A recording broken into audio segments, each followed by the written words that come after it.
Hello friends, આજની ટોપિકની અંદર બીકોમની અંદર આવતું chapter account of general insurance company. મતલબ કે અહીંયા જે ઇન્સ્યોરન્સ કંપની છે એના ફાઇનાન્શિયલ સ્ટેટમેન્ટ કેવી રીતે બને, એટલે account of general insurance company. Start કરીએ ઇન્ટ્રોડક્શનથી.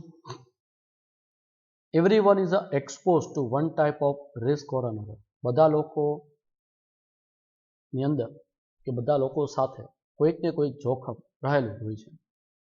Both life and property are exposed to the risks of accident.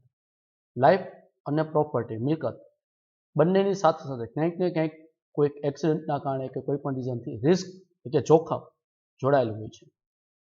Thus, in spite of all precaution being taken to avoid risk and uncertainty of life and business, there are many possibility of happening of unfavorable event which remain hanging over our mind like next what. કે આપણે ગમે એટલું ધ્યાન રાખીએ risk avoid કરવા માટે કે uncertainty of business and life કે મેની પોસિબિલિટી છે કે જે થવાની છે જે આપણા ફેવરમાં સિચ્યુએશન ના હોય, અને આવી બધી જ વસ્તુ હંમેશા આપણા મગજ ઉપર હાવી થયેલી હોય છે, જેમ કે કોઈ તલવાર મારતું હોય એવી રીતે. Insurance is needed to reduce the impact of સચ રિસ્ક એન્ડ અનસર્ટનિટી.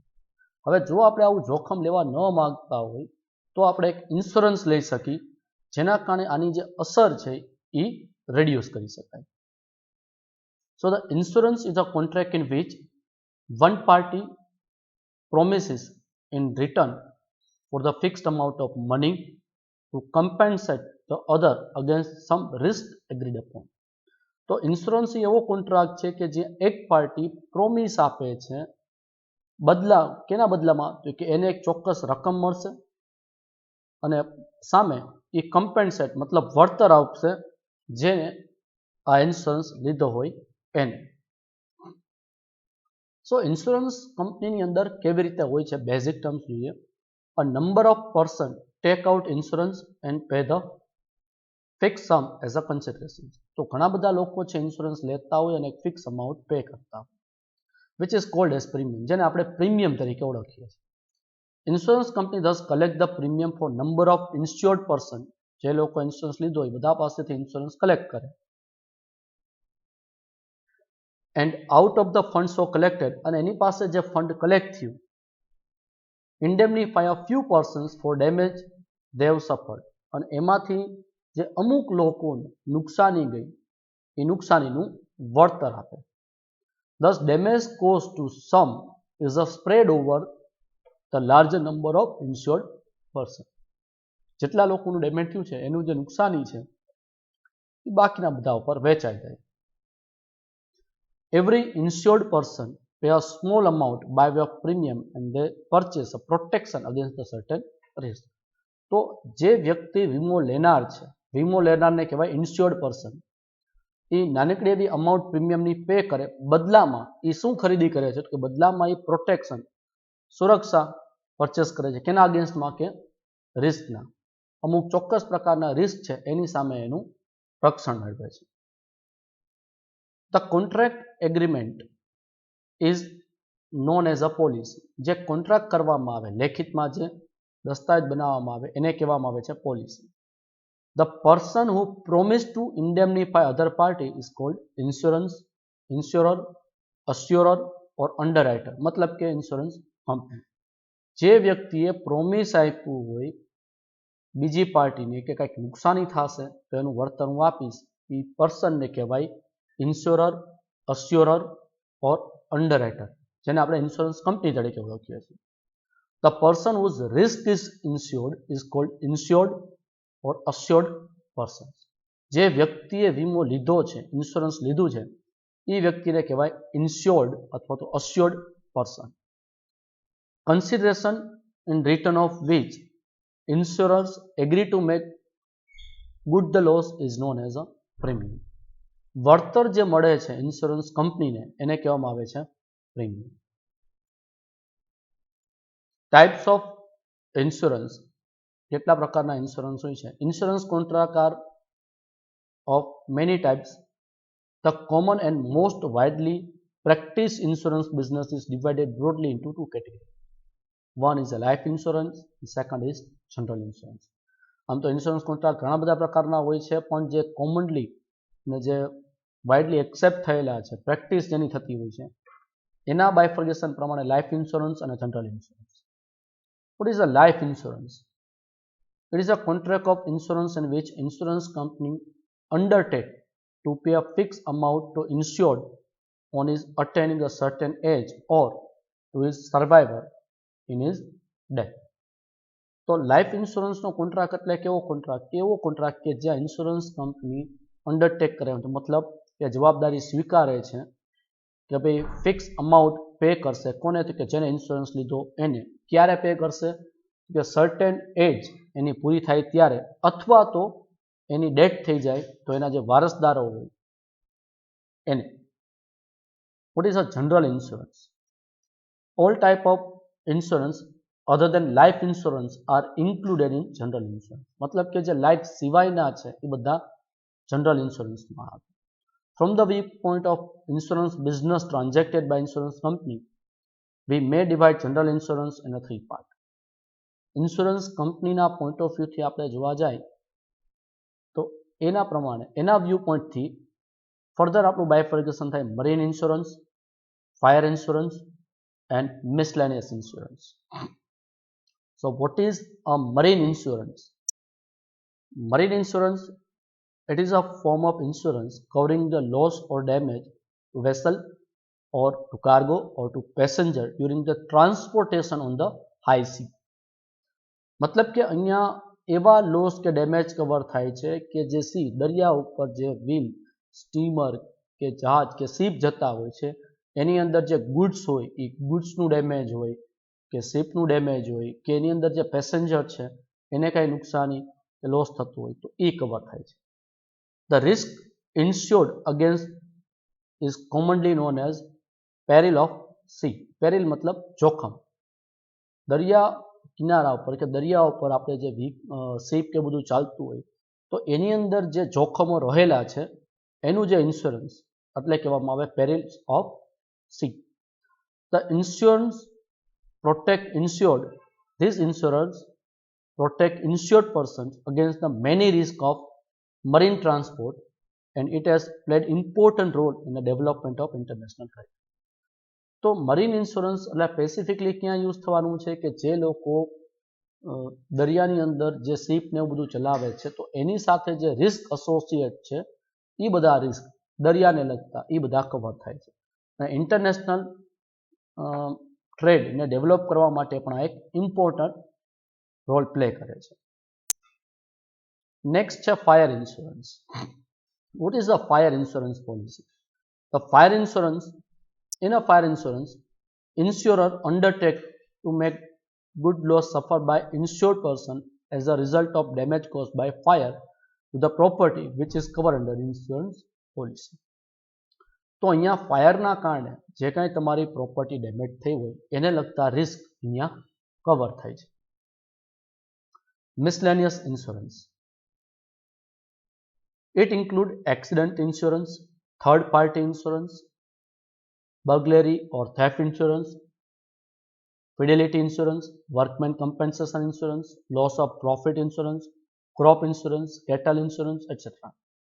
તો મિસલેનિયસ એટલે કે જે મરીન અને ફાયરમાં કવર નથી થતા એ બાકીના બધા જ છે એ મિસલેનિયસ ઇન્સ્યોરન્સની અંદર કવર થાય છે. મિસલેનિયસ ઇન્સ્યોરન્સ એ રેસિડ્યુઅલ કેટેગરી કહેવાય. Thus, the insurance for the different type of risk may be taken.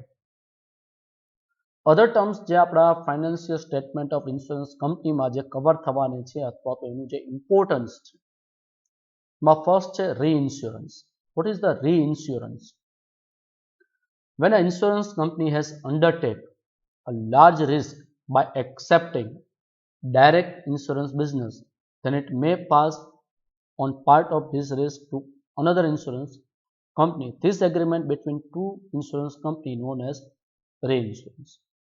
Reinsurance નો મતલબ કે કોઈ એક ઇન્સ્યોરન્સ કંપનીએ કોઈ કસ્ટમર પાસેથી ડાયરેક્ટ એક ઇન્સ્યોરન્સ પોલિસી લીધી છે પણ એનો રિસ્ક વધારે છે, તો એ ઇન્સ્યોરન્સ કંપની કોઈક બીજી એનાથી જે મોટી ઇન્સ્યોરન્સ કંપની હોય એને એ ઇન્સ્યોરન્સનો રિસ્ક છે એ કવરઅપ કરવા માટે આપી દે છે.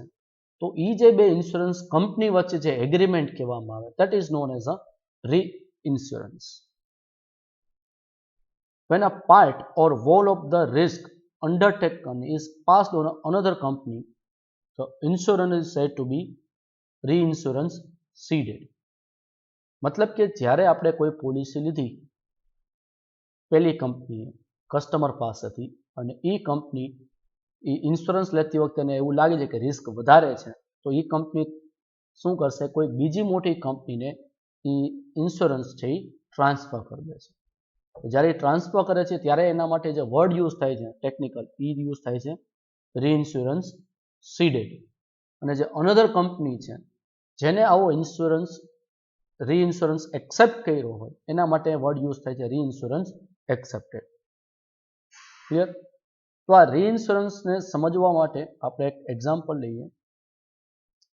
Example to understand reinsurance ceded and reinsurance accepted.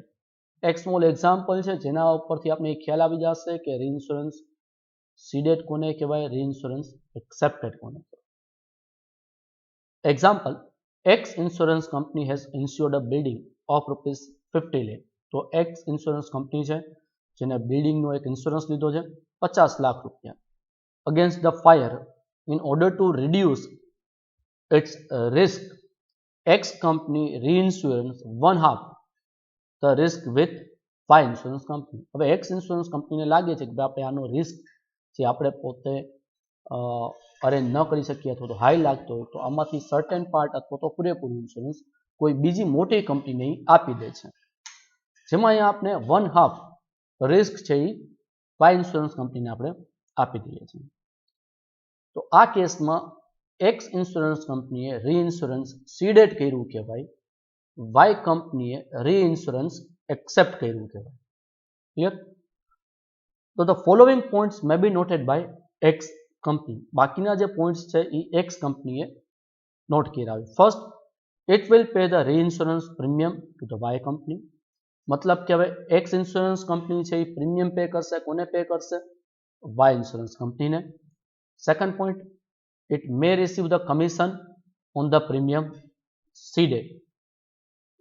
એટલે હવે જ્યારે એક્સ કંપની પ્રીમિયમ પે કરે છે તો એક્સ કંપની છે એ વાય કંપની પાસેથી કમિશન રિસીવ કરશે.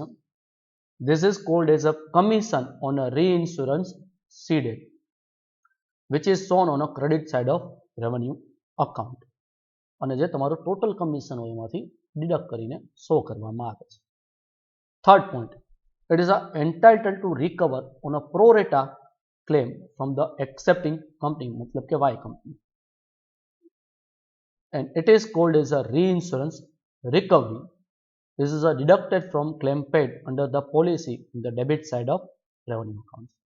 મતલબ કે અહીંયા એક્સ કંપની છે in case of any risk associated and claim demanded by the insurance, તો એ કેસમાં પ્રોરેટા બેઝિસ ઉપર એક્સ કંપની છે એ વાય કંપની પાસેથી ક્લેમ છે એ ડિમાન્ડ કરશે, જેને કહેવામાં આવે છે રીઇન્સ્યોરન્સ પ્રીમિયમ રિકવરી. ક્લિયર? અને જે રેવન્યુ અકાઉન્ટ્સમાં આપણે ડેબિટ સાઇડ એની નોંધ કરીએ છીએ.